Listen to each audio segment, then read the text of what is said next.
लोक में यम सभा का जो वर्णन है वो किन्हीं शब्दों में नहीं किया जा सकता, क्योंकि शब्द भी वहां पर छोटे पड़ जाते हैं। इतना ज्यादा वहां पर उनका भवन इतना ज्यादा फैला हुआ है।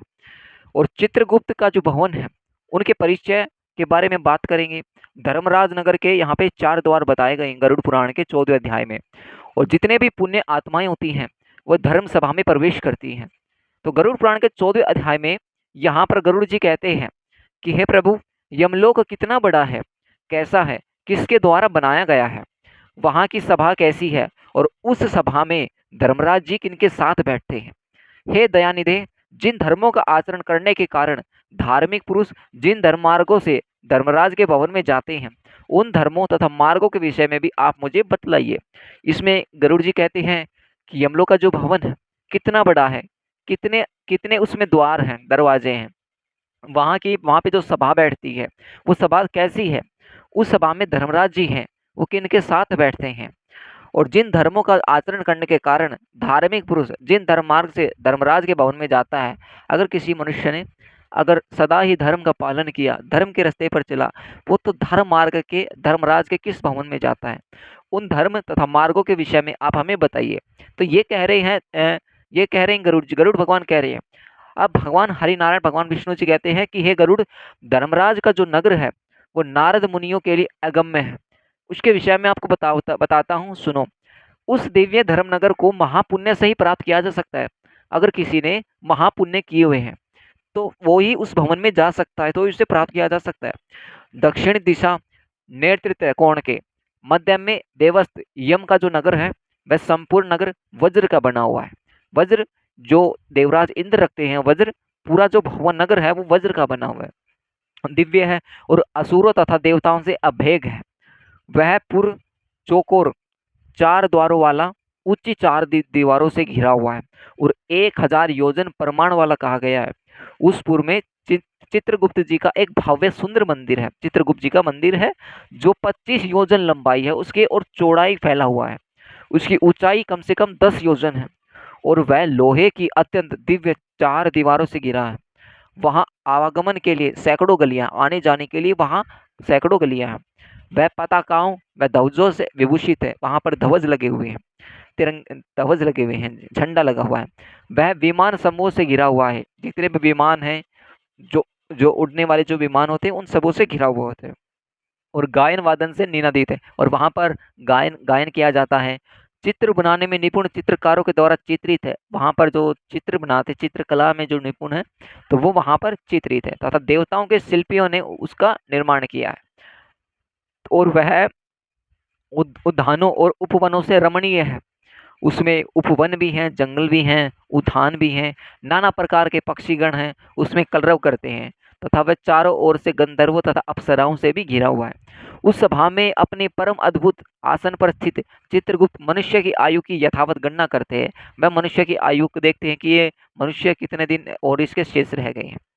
वे मनुष्य के पाप और पुण्य का लेखा जोखा करने में त्रुटि नहीं रखते, बिल्कुल भी कोई भी गलती मिस्टेक नहीं होती उनसे कुछ भी। जिसने जो शुभ अथवा अशुभ कर्म किया है चित्रगुप्त की आज्ञा से उसे उन सब का भोग करना होता है। अगर आपने पाप किया है तो फिर आपको वैसा भोग करना पड़ेगा, अगर आपने पुण्य किया है तो आपको पुण्य का भोग करना पड़ेगा। चित्रगुप्त के घर के पूर्व की ओर जवर का एक विशाल घर है और उनके घर के दक्षिण सूर्य लुता और विस्फोटक के घर है और पश्चिम में कालपाश अजीर्ण तथा अरुचि के घर है। चित्रगुप्त के घर के उत्तर की ओर राजरोग और पांडु रोग का घर है। ईशान कोण में सिर पीड़ा का और अग्नि कोण में मूर्छा का घर है। नेतृत्व कोण में अतिसार का, व्यावय कोण में शीत और दाह का स्थान शीत ठंडा। इस प्रकार और भी अन्याय व्याधियों से चित्रगुप्त का भवन घेरा हुआ है। ऐसे चित्रगुप्त मनुष्य के शुभ शुभ कर्मों को लिखते हैं। चित्रगुप्त जितने भी आपने शुभ कर्म किए हैं उनको वो लिखते हैं। और चित्रगुप्त के भवन से 20 योजन आगे नगर के मध्य भाग में धर्मराज का महादिव्य भवन है। 20 योजन आगे वह दिव्य रत्नमय तथा विद्युत ज्वालामाओं से युक्त और सूर्य के समान देदीप्यमान है। वह जो भवन है रत्नों से सुशोभित है, ज्वालामुखी और सूर्य के समान तेजस्वी है। वह 200 योजन चौड़ा और 200 योजन लंबा और 50 योजन ऊंचा है। हजारों स्तंभों पर धारण किया गया, स्तंभों जो खंबे होते हैं उन पर भी धारण किया हुआ है। वे धुरिया मणि से मंडित है, स्वर्ण से अलंकृत है और अनेक प्रकार की हमर्य धनिकों के भवन और प्रसाद गृह, देव सदन तथा राज सदन से परिपूर्ण है। वह भवन शरतकालीन मेघ के समान उज्ज्वल, निर्मल एवं स्वर्ण के बने हुए कलशों से अत्यंत मनोहर, स्वर्ण सोने के जो कलश कलश होते हैं उनसे बहुत ही मनोहर है। उसमें चित्र बहुरंगी रंग के स्फटिक से बनी हुई सीढ़ियां हैं और वह वज्र हीरा की कुटिम फर्श से सुशोभित है। यहाँ पे जो गवाक्षु हैं जो कि रोशनदान जिसे बोलते हैं, तो रोशनदानों में मोतियों के झालर लगे हैं। जो आपके घर में जो लगे ना रोशनदान जिससे कि हवा पास हो जाती है, तो वो वहाँ पर मोतियों के झालर लगे हुए हैं। वह पताकाओं और ध्वजों से विभूषित, घंटा और नगाड़ों से निनादित और स्वर्ण के बने तोरणों से मंडित है। वह अनेक आश्चर्यों से परिपूर्ण और स्वर्ण निर्मित सैकड़ों किवाड़ों से युक्त है। अनेक अनेक दरवाजे हैं, करोड़ वहाँ पर दरवाजे हैं। नाना प्रकार के वृक्ष, पेड़, लताएं हैं, झाड़ियां हैं। इसी प्रकार अन्य भूषणों से वह भवन सदा भूषित रहता है। विश्वकर्मा ने अपने आत्म प्रयोग के प्रभाव से उसका निर्माण किया है। उस धर्मराज के भवन में 100 योजन लंबी चौड़ी दिव्य सभा है। 100 योजन जो लंबी चौड़ी है वो दिव्य सभा है। तो सभा है तो बड़ी दिव्य लंबी चौड़ी सभा है, जो सूर्य के समान प्रकाशित और चारों ओर से देदीप्यमान तथा इच्छा के अनुसार सब रूप धारण करने वाले।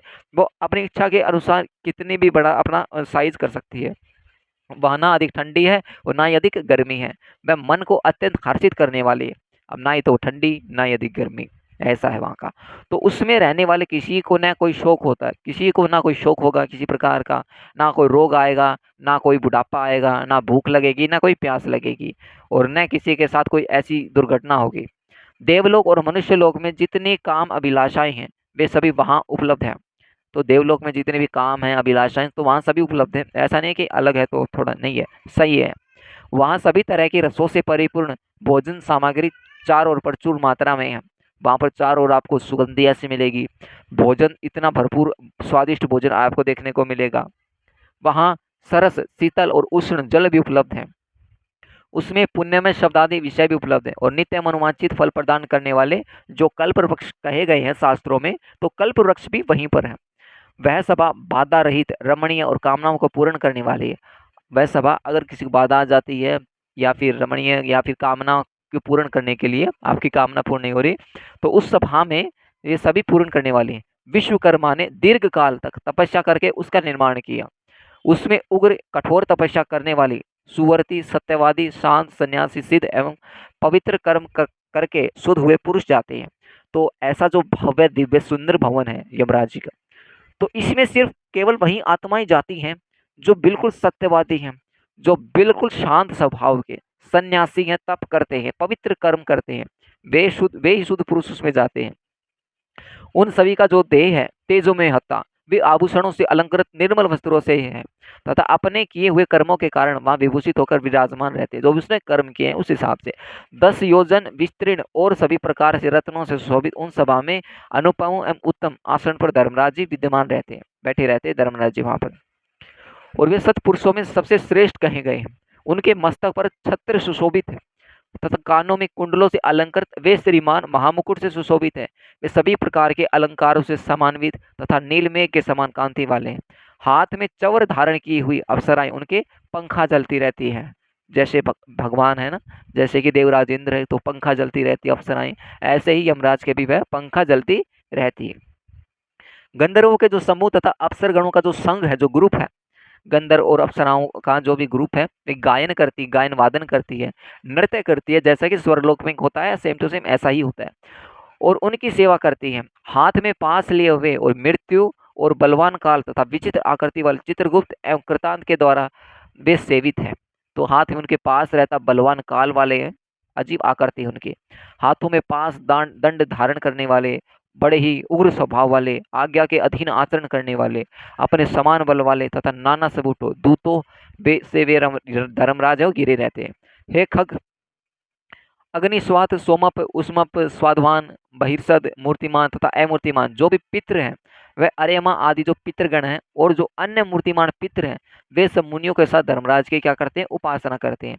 अत्रि, वशिष्ठ, पुल्य, दक्ष, क्रतु, अंगिरा, जन, दगिनंदन, परशुराम, भृगु, पुलत्स्य, अगस्त्य, नारद, ये तथा और भी बहुत से जो पितृराज हैं वो धर्मराज की सभा में सभासद हैं, जिनके नामों और कर्मों की गणना नहीं की जा सकती।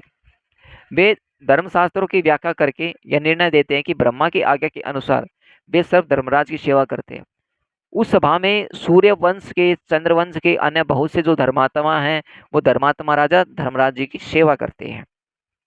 मनु, दिलीप, मांदता, सगर, भागीरथ तथा सहस्त्रार्जुन, ये जो यहाँ पे मनु, दिलीप, मांता, सगर, भगीरथ, अम्बरीश, अनर्णय, मुचुकुंद, निमि, पृथु, ययाति, नहुसु, पुरु, दुष्यंत, शिवी, नल, भरत, संतनु, पांडु तथा सहस्त्रार्जुन, ये जो यशस्वी पुण्यात्मा हैं, ये राजश्री और बहुत से अश्वमेघ यज्ञ का जो अनुष्ठान करने के फलस्वरूप धर्मराज के सभासद हुए हैं।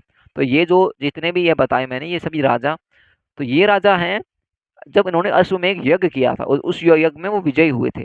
तो पहले के राजा महाराजा अश्वमेघ यज्ञ करते थे और तब इन्होंने इनके फलस्वरूप धर्मराज के ये सभासद हुए हैं। धर्मराज की जो सभा में धर्म ही प्रवृत्ति होती है, न कि पक्षपात की, ना कोई झूठ बोला जाता है, ना किसी के प्रति मात्सर्य भाव रहता है, ना सभी सभासद शास्त्रविद और सभी धर्म के परायण हैं। वे सदा इन सभा में व्यवस्थित यम की उपासना करते हैं। महात्मा धर्मराज की वह सभा इस प्रकार की है, जो पापी आत्मा पुरुष दक्षिण द्वार से वहां जाते हैं वो उस सभा को देख नहीं पाते। क्यों? क्योंकि उन्होंने पाप किया हुआ है। धर्मराज के पूर्व में जाने के लिए 4 मार्ग बताए गए, 4 मार्ग हैं।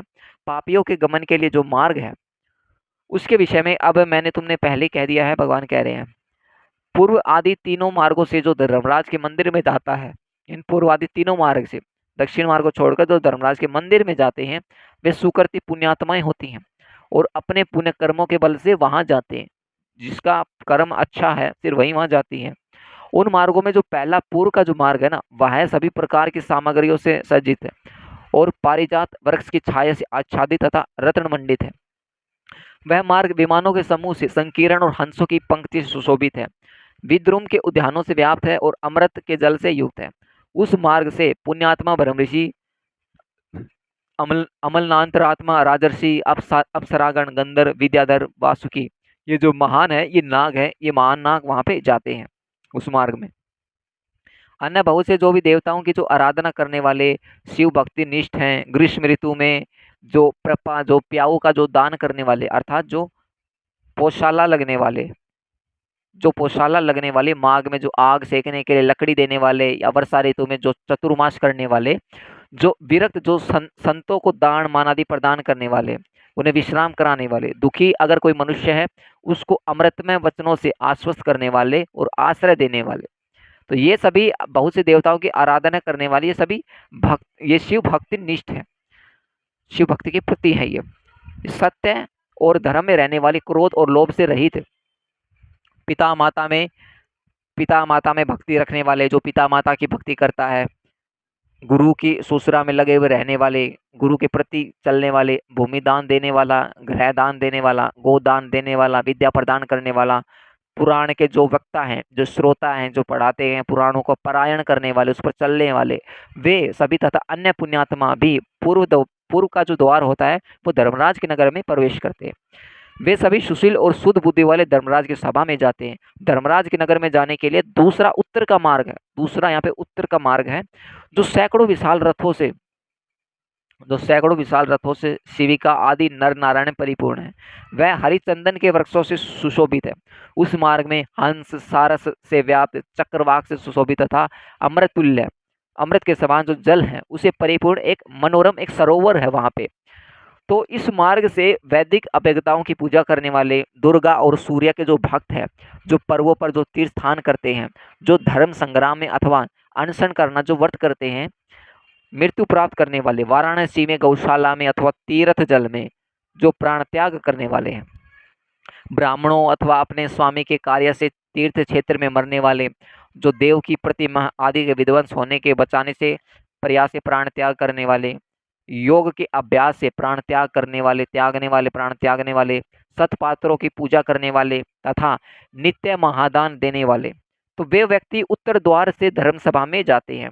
तीसरा जो मार्ग है, यहाँ पे पश्चिम मार्ग का वर्णन किया है भगवान नारायण जी ने। कहते हैं जो रतन जटित भवनों से सुशोभित है, जो रत्नों से जो भवन सुशोभित है, वह अमृतसर से सदा परिपूर्ण रहने वाली बावलियों से विराजित। वह मार्ग ऐरावत कुल में उत्पन्न मंदोमद हाथियों तथा उच्च श्रवा से उत्पन्न अश्वरत्नों से भरा है। इस मार्ग में आत्मदेवता, सत्शास्त्रों के परिचिंतक और भगवान विष्णु के जो अनन्य भक्त है, वे गायत्री मंत्र का जप करने वाले, दूसरे की हिंसा, दूसरों के ट्रव्य, दूसरे की निंदा से परामुख रहने वाले, अपनी पत्नी से संतुष्ट रहने वाले संत अग्निहोत्री वेदपाठी ब्राह्मण का गमन करते हैं।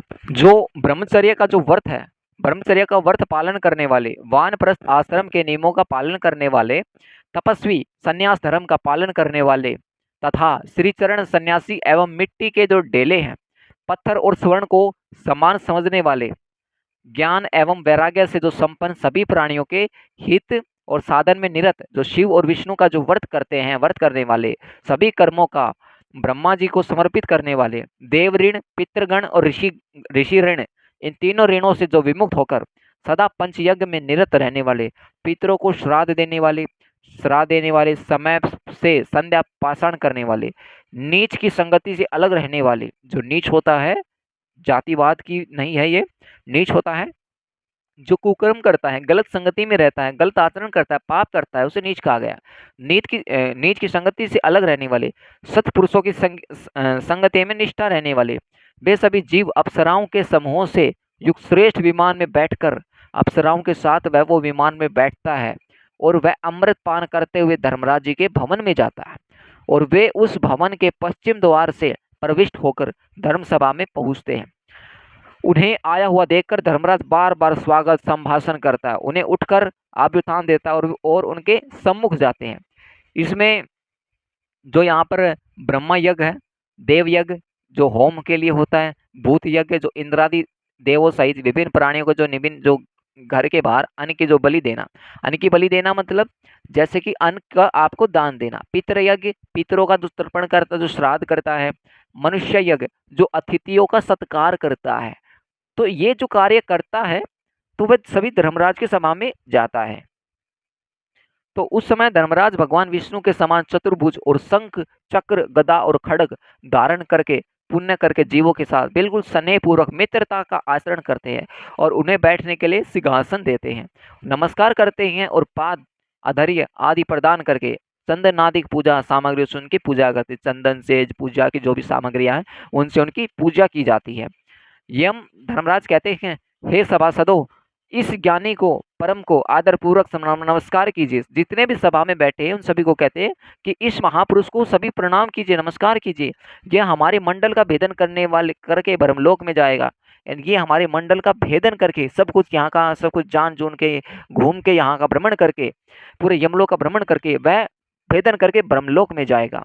बुद्धिमानों में श्रेष्ठ और नरक की यातना से जो भयभीत रहने वाले पुण्यात्माओं, आप लोगों ने अपने पुण्य और कर्म के अनुष्ठान से सुख प्रदान करने वाला देवत तत्व है वो आपने प्राप्त कर लिया है। दुर्लभ मनुष्य योनि प्राप्त करके जो नित्य वस्तु धर्म का साधन नहीं करता, जो दुर्लभ मनुष्य होता है वो मनुष्य योनि को प्राप्त करके मनुष्य योनि प्राप्त की, लेकिन जो नित्य वस्तु है धर्म का पालन नहीं करता मनुष्य योनिक होते हुए भी वह घोर नरक में गिरता है। तो उससे बढ़कर अचेतन अज्ञानी और कौन हो सकता है, जो अस्थिर शरीर और अस्थिर धन, जिसका ना तो अस्थिर है शरीर एक जगह है, ना जिसका धन एक जगह रहेगा। कोई एक बुद्धिमान मनुष्य ही स्थिर धर्म का संचरण करता है, कोई एक बुद्धिमान मनुष्य जो सिर्फ धर्म का ही प्रण करता है। इसलिए सभी प्रकार के प्रयत्नों को करके धर्म का ही पालन करना चाहिए। आप लोग सभी भोगों में परिपूर्ण हो, पुण्य आत्माओं के स्थान स्वर्ग में जाए। ऐसा धर्मराज का जब वचन सुनकर उन्हें और उनके सभा को प्रणाम करके वे देवताओं द्वारा पूजित और मुनीश्वरों द्वारा स्तुत होकर विमान समूह के परम पद को जाते हैं और कुछ परम आदर के साथ धर्मराज की सभा में रह जाते हैं।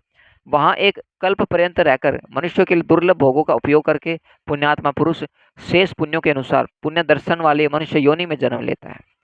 इस लोक में वह महान धन संपन्न सर्वज्ञ और सभी शास्त्रों में पारंगत हो जाए, वह फिर से आत्मचिंतन के द्वारा परम गति को प्राप्त करता है। हे गरुड़, तुमने यमलोक के विषय में जो पूछा सब मैंने बतला दिया। अपने इसको भक्ति पूर्वक सुनने वाला जो व्यक्ति है वह व्यक्ति भी धर्मराज की सभा में जाता है। तो ऐसा गरुड़ पुराण के 14वें अध्याय में कहा गया है कि इस गरुड़ पुराण के 14वें अध्याय के बारे में जो भी कोई सुनता है या सुनाता है तो वह भी धर्मराज जी की सभा में जाता है। तो प्रेम से बोले श्री राधे राधे। जय श्री हरिवंश महाप्रभु।